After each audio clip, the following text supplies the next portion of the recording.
მე-18 საუკუნის ბოლოსთვის საქართველო მძიმე მდგომარეობაში იყო. ქართლ-კახეთის სამეფო, რომელიც იმ დროისთვის ერთადერთი დამოუკიდებელი ქართული სამეფო იყო, თითქმის მუდმივად იტანდა ირანისა და ოსმალეთის თავდასხმებს. ქვეყანა გაპარტახებული იყო, მოსახლეობა დაცემული, ხოლო მეფე ერეკლე მეორე ცდილობდა, რომ როგორმე გადაერჩინა სახელმწიფო და ხალხი. იმ პერიოდში ევროპა და რუსეთი გაძლიერების გზაზე იდგნენ და სწორედ ამ ვითარებაში დაიწყო ერეკლე მეორის მცდელობა დაემყარებინა ურთიერთობა ძლიერ მეზობელთან, რუსეთის იმპერიასთან. ერეკლე მეორის მთავარი მიზანი იყო ქვეყნის უსაფრთხოება და დამოუკიდებლობის შენარჩუნება. იგი ხედავდა, რომ ირანსა და ოსმალეთს შორის მოქცეული საქართველო მარტო ვერ გადარჩებოდა.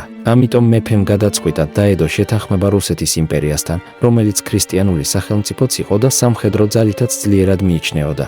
რუსეთის მიზანი კი იყო სამხრეთისკენ გავლენის გაფართოება და კავკასიის დამორჩილება. ამიტომ რუსეთსაც აწყობდა შეთანხმება, რომელიც მას საშუალებას მისცემდა ფეხი მოეკიდა კავკასიაში. 1783 წლის 24 ივლისს ქართლ-კახეთის მეფე ერეკლე მეორემ და რუსეთის იმპერატრიცამ ეკატერინე მეორემ გააფორმეს გეორგიევსკის ტრაქტატი.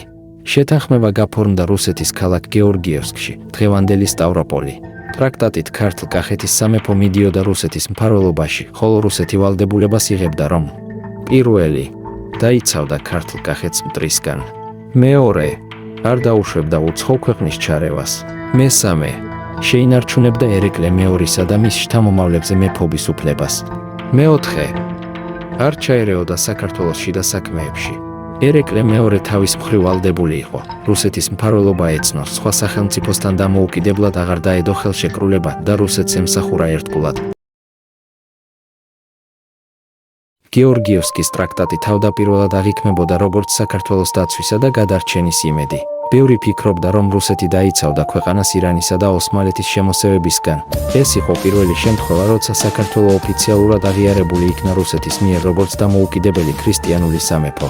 თუმცა რეალობა მალე შეიცვალა, რუსეთმა თავის დაპირება ვერ შეასრულა. 1795 წელს ირანის შაჰმა აღა მაჰმად ხანმა დიდი ლაშქრობით შემოიტანა საქართველო. ერეკლე მეორე გმირულად ებრძოდა მტერს, მაგრამ რუსეთმა არ გაუწია დახმარება, მიუხედავად იმისა, რომ ტრაქტატის მიხედვით ამას ვალდებულება ეკისრა. მტერმა დაარბია თბილისი, ქვეყანა განადგურდა.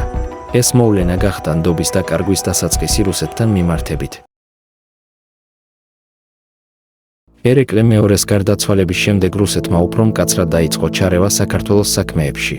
1801 წელს რუსეთის იმპერატორმა ალექსანდრე პირველმა გამოაცხადა ქართლ-კახეთის სამეფოს ანექსია, ანუ საქართველოს მიერთება რუსეთს. ამით გეორგიევსკის ტრაქტატი საბოლოოდ დაირღვა და საქართველოს დამოუკიდებლობა შეწყდა. მიუხედავად იმისა, რომ ტრაქტატის მიზანი იყო ქვეყნის დაცვას, საბოლოოდ მან გამოიწვია საქართველოს პოლიტიკური დამოუკიდებლობის დაკარგვა. გეორგიევსკის ტრაქტატი ისტორიაში ერთ-ერთი ყველაზე საკამათო მოვლენაა. ზოგი მას ხედავს როგორც ერეკლე მეორის მცდელობას გადაერჩინა საქართველო, ხოლო სხვები თვლიან, რომ ეს იყო ნაბიჯი რუსეთის გავლენის გაძლიერებისკენ. თუმცა უდავოა, რომ ერეკლე მეორე მოქმედებდა თავისი ქვეყნის გადარჩენის სურვილით, სხვა არჩევანი თითქმის არ ჰქონდა.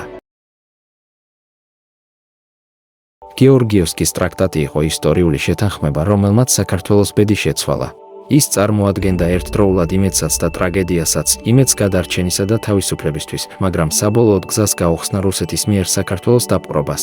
დღესაც ეს ტრაქტატი გვახსენებს, რომ სახელმწიფოს დამოუკიდებლობა ყოველთვის მოითხოვს სიფრთხილეს, ერთობას და ძლიერებას.